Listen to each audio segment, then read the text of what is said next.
The night air was still and warm on the 8th of March, 2014.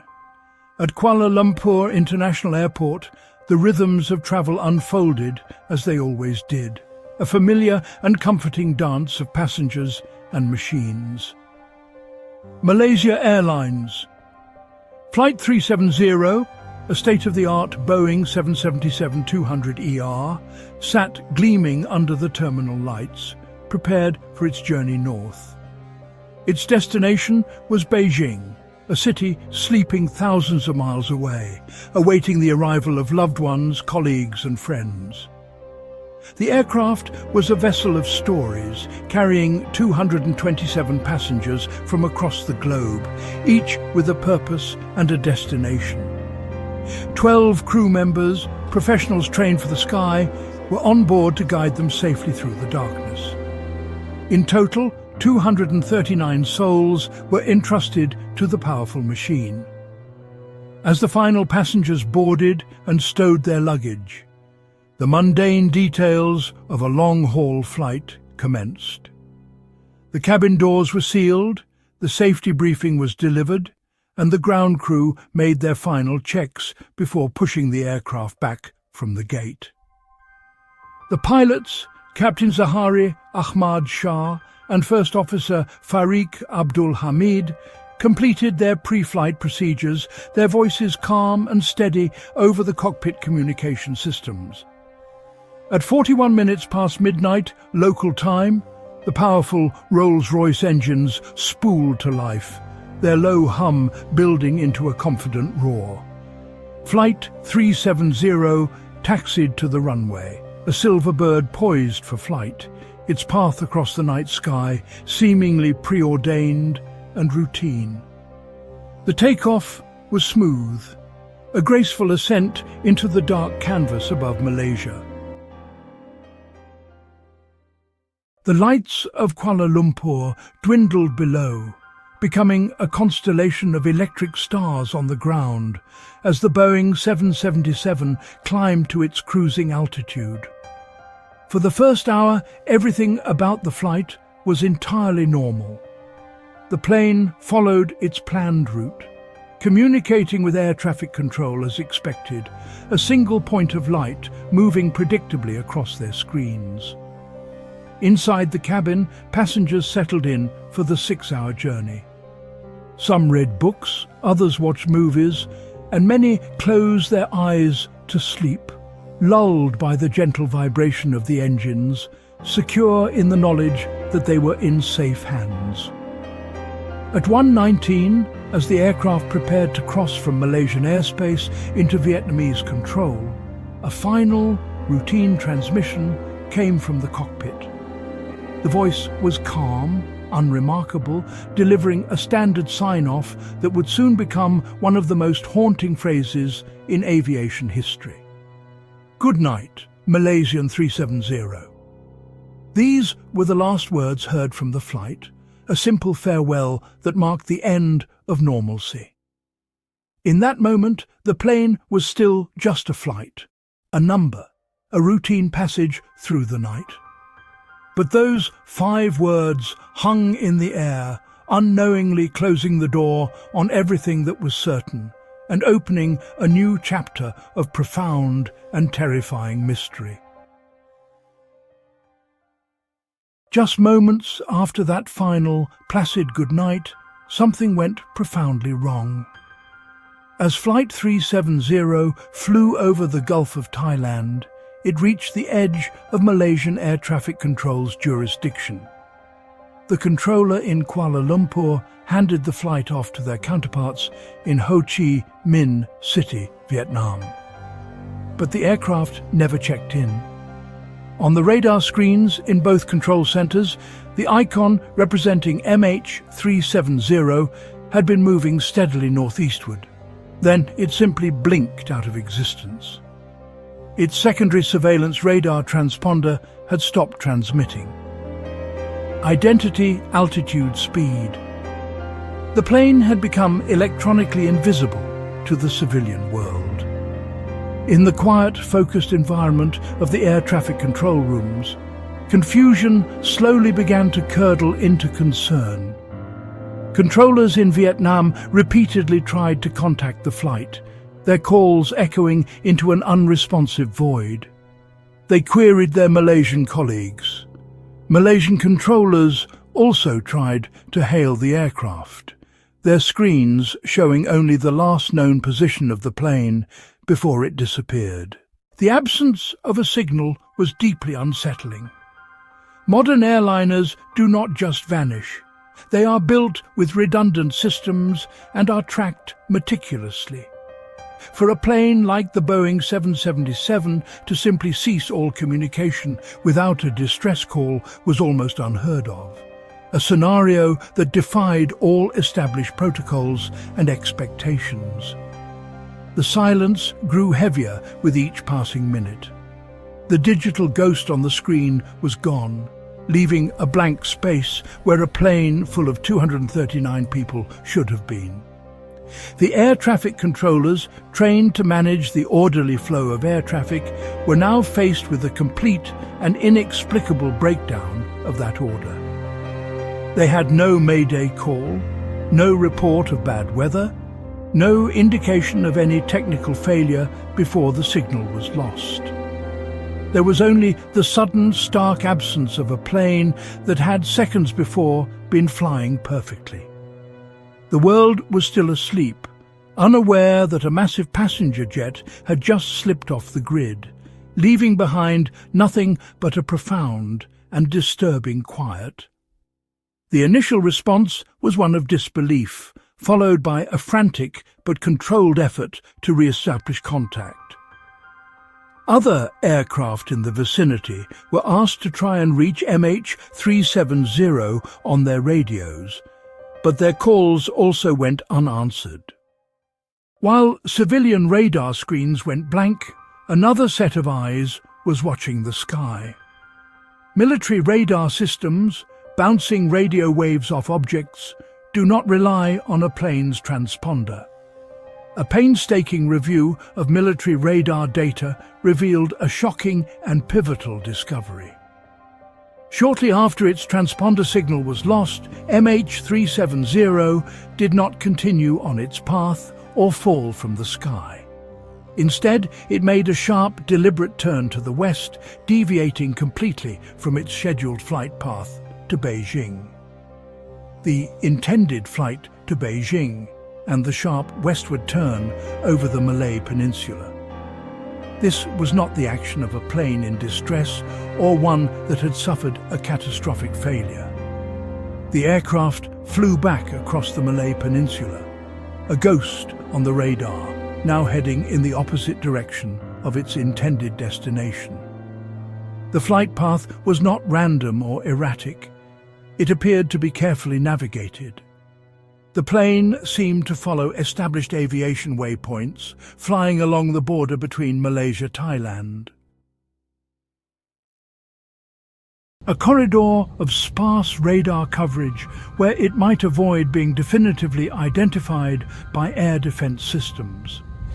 Precise navigation in the dark without a transponder suggested someone with significant aviation knowledge was at the controls, intentionally steering the plane into obscurity. This turn was the first concrete clue that the disappearance of MH370 was likely the result of human action.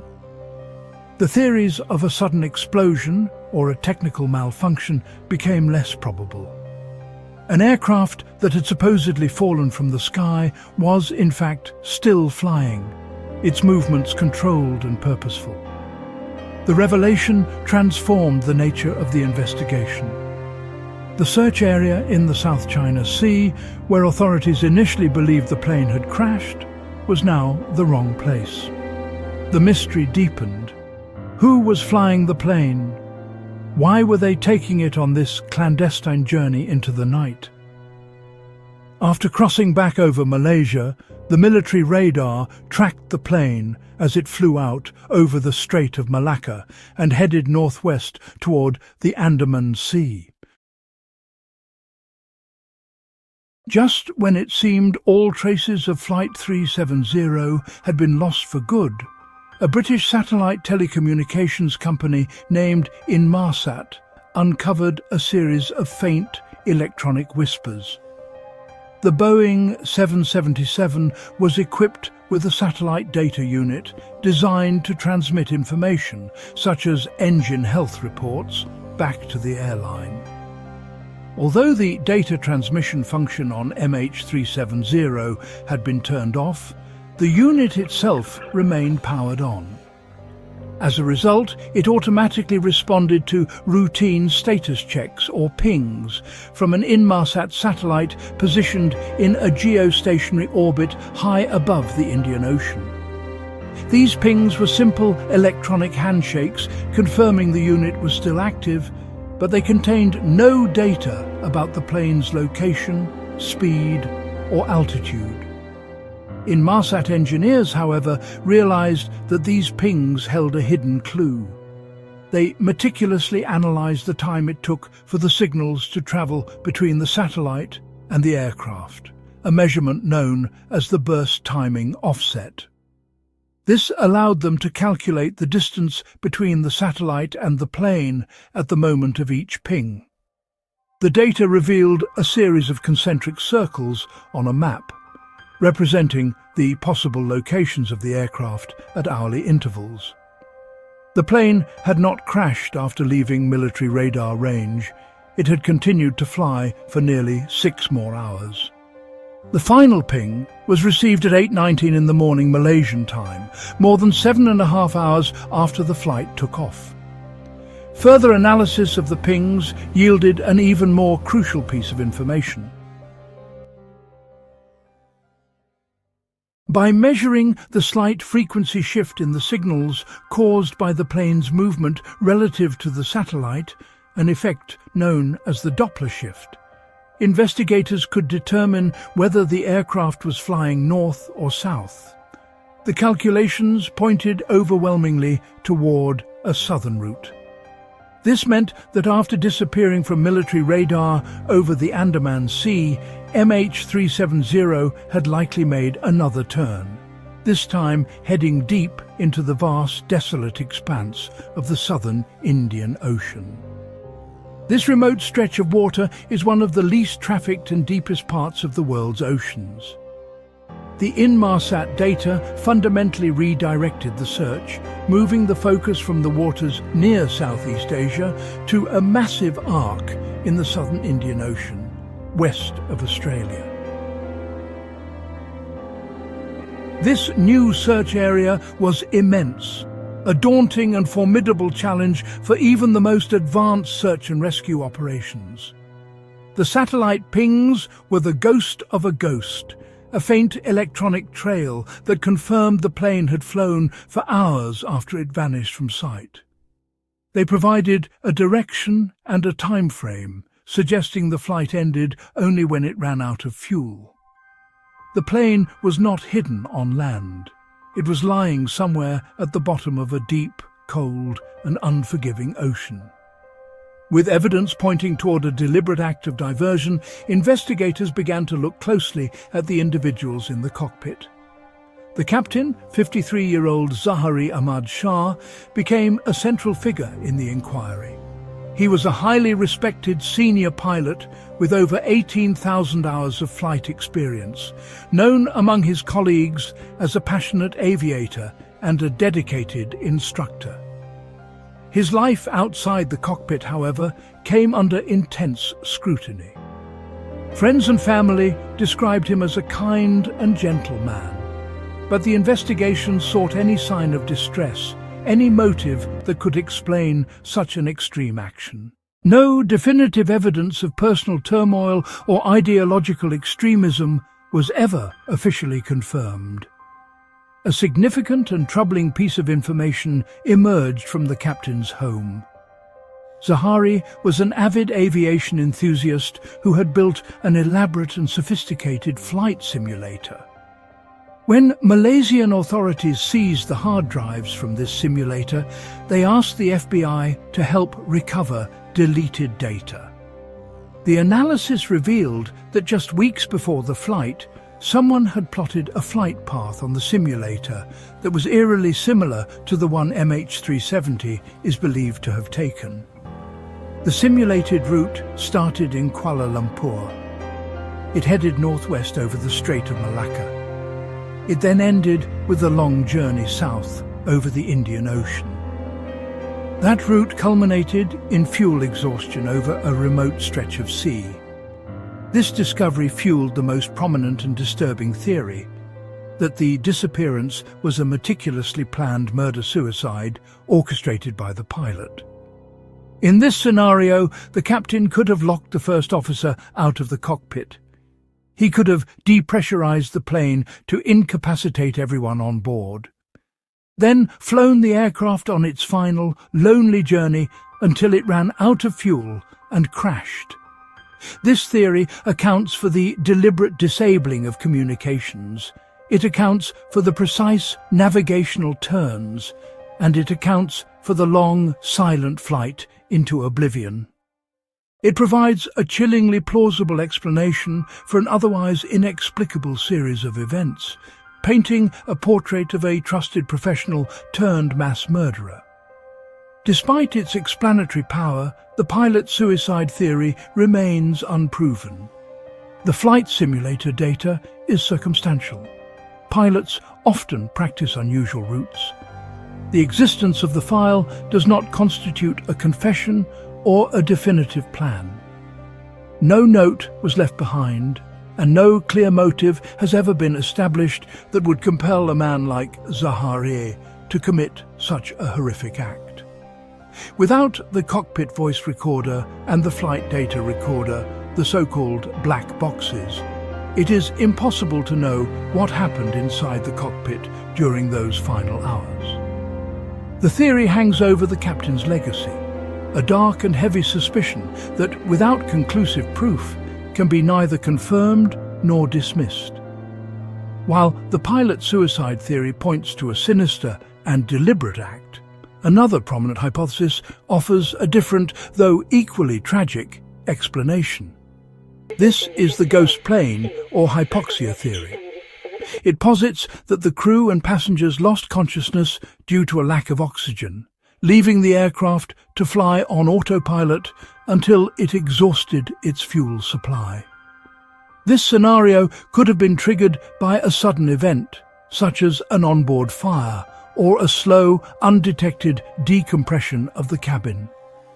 In such a crisis, the pilots might have turned the plane back toward the nearest suitable airport as part of an emergency procedure before being overcome by the effects of hypoxia.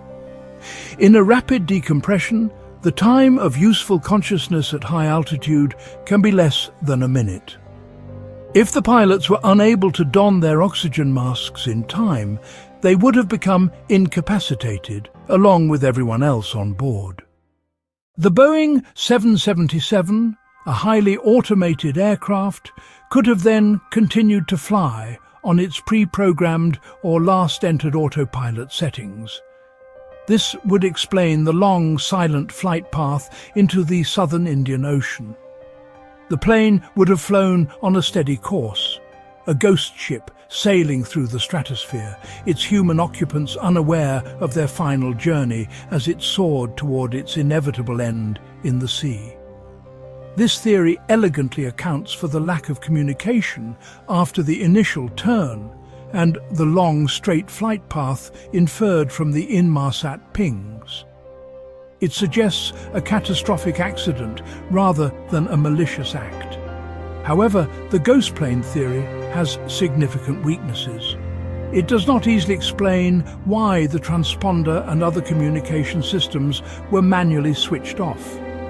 Such actions would require deliberate steps that seem inconsistent with a crew responding to a sudden emergency. While a fire could potentially disable these systems, it is difficult to construct a scenario where the systems are silenced so cleanly before the crew is incapacitated.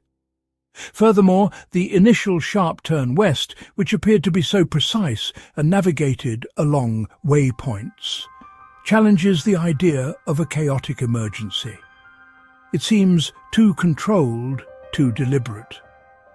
For the hypoxia theory to be entirely plausible, one would have to assume that the crew initiated the turn as part of an emergency diversion and then lost consciousness, or that some other event occurred that both silenced the communications and set the plane on its strange course. Like the pilot suicide theory, the ghost plane hypothesis explains some pieces of the puzzle while leaving others frustratingly unanswered. It offers a path to the same tragic end, but one born of accident rather than intent. The vanishing point over the South China Sea became the first marker in a mystery that would soon captivate and confound the entire planet. For more than a year after MH370 vanished, the mystery was entirely abstract, a story of missing signals and theoretical flight paths. There was no physical evidence, no tangible proof of the plane's fate.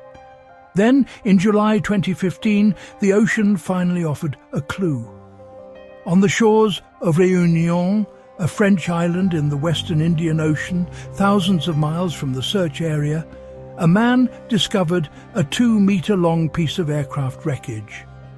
It was a flaperon, a part of a wing's trailing edge. Investigators rushed to the scene. Serial numbers on the component soon confirmed the heartbreaking truth. It belonged to the missing Boeing 777 from Flight 370. The discovery of the flaperon was a monumental breakthrough. It was the first piece of concrete evidence that the plane had indeed crashed, ending speculation that it might have landed secretly somewhere on Earth. The location where it was found was also consistent with ocean current models, which predicted that debris from a crash in the southern Indian Ocean search area could drift westward and wash up on the coasts of Africa. The flaperon provided a somber confirmation for the families of the 239 people on board. Their loved ones were not coming home. The flight had ended tragically in the violent embrace of the sea. In the months and years that followed, more pieces of potential debris were found. Fragments of the aircraft washed ashore in Mozambique, South Africa, Mauritius, Tanzania. These included a piece of an engine cowling with a Rolls-Royce logo, an interior cabin panel part of the tail. In total, more than 20 pieces of debris have been identified as being highly likely or confirmed to be from MH370. Each piece was a ghost from the deep, a tangible link to the lost aircraft. Analysis of the flaperon suggested it was not in a deployed position for landing, and damage to some parts indicated a high-speed impact with the water. However, while the debris confirmed the crash, it did not solve the ultimate mystery. The fragments were too small and too scattered to reveal the precise cause of the disaster or the final resting place of the main wreckage. Oceanographers could trace the debris back to a vast area of the ocean, but they could not pinpoint a specific crash site. The black boxes, which hold the key to understanding the plane's final moments, remained lost in the depths. Armed with the satellite data pointing to the southern Indian Ocean, one of the most extensive and expensive search efforts in aviation history was launched, led by Australia with support from Malaysia, with support from China, aerial survey, with planes scanning millions of square kilometers. This initial phase yielded nothing. The focus then shifted to the deep sea, a remote, storm-tossed region, depths exceeding 4,000 meters underwater, mountains, underwater canyons never before mapped in such detail. Specialized ships with sophisticated sonar were deployed, ships towing underwater drones, ships launching autonomous underwater vehicles, AUVs, creating high-resolution seabed maps. For nearly 3 years, the search continued, covering over 120,000 square kilometers. The technical challenges were immense. The weather was often brutal. The terrain was rugged. The sheer scale of the task was unprecedented. Every day, the world watched and waited. Despite over $150 million spent, the official search failed to locate the main wreckage. In January 2017, Australia announced the suspension of the search. Malaysia announced the suspension. China announced the suspension, concluding that without new and credible evidence identifying a specific location, the hunt could not continue indefinitely. The decision was met with anguish and anger from the families of the victims, who felt abandoned. The most advanced technology and the combined will of several nations had been defeated by the vastness and depth of the ocean. The plane remained lost. In 2018, a private American company, Ocean Infinity, launched its own no-find, no-fee search. Their ships could deploy a fleet of AUVs simultaneously covering the seabed much faster than the previous search. After several months of scanning a new area recommended by experts, this search also concluded without success. The failure of even the most determined and technologically advanced searches left a profound sense of humility. The ocean had swallowed a Boeing 777 whole, and despite our best efforts, it was keeping its secret hidden in the dark, cold abyss. The puzzle had begun, and its first piece was an unsettling, echoing silence. Today, more than a decade after that calm March night, the story of Malaysia Airlines Flight 370 remains an open wound. It is a modern legend, defined not by what we know, but by the crushing weight of what we do not. We have pieces of the puzzle: a final goodnight, a deliberate turn, a series of satellite pings, a handful of fragments washed ashore on distant beaches. But the core of the mystery, the main fuselage, the flight recorders, the bodies of the 239 people on board, remains lost. Without the black boxes, which were designed to survive the very crash that conceals them, the final moments of the flight are left to speculation and theory. The failed search represents the limits of our modern, interconnected world. In an age of constant surveillance and global positioning, the idea that a 209-foot-long airliner could simply vanish seems impossible. Yet it happened. The mystery has exposed vulnerabilities in aviation tracking and has led to new international standards requiring aircraft to report their position more frequently. But these changes are little comfort to those left behind. For the families of the passengers and crew, the lack of answers has created a state of suspended grief, a limbo where closure is perpetually out of reach. They are haunted by questions that have no answers. The story endures in our collective consciousness because it touches upon our deepest fears. The loss of control, the unknown, the power of nature to reclaim what is man-made.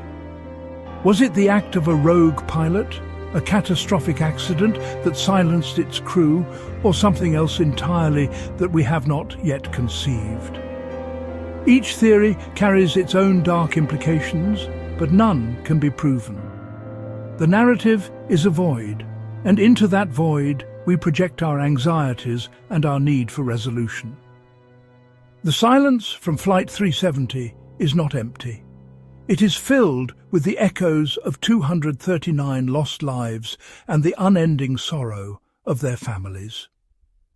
The final lines of this story have yet to be written. They lie somewhere in the crushing pressure and absolute darkness at the bottom of the southern Indian Ocean. Until the day the wreckage is found, if it ever is, the tale of MH370 will conclude where it began, in silence. The families wait, the world wonders, and the vast, empty ocean holds its secrets close.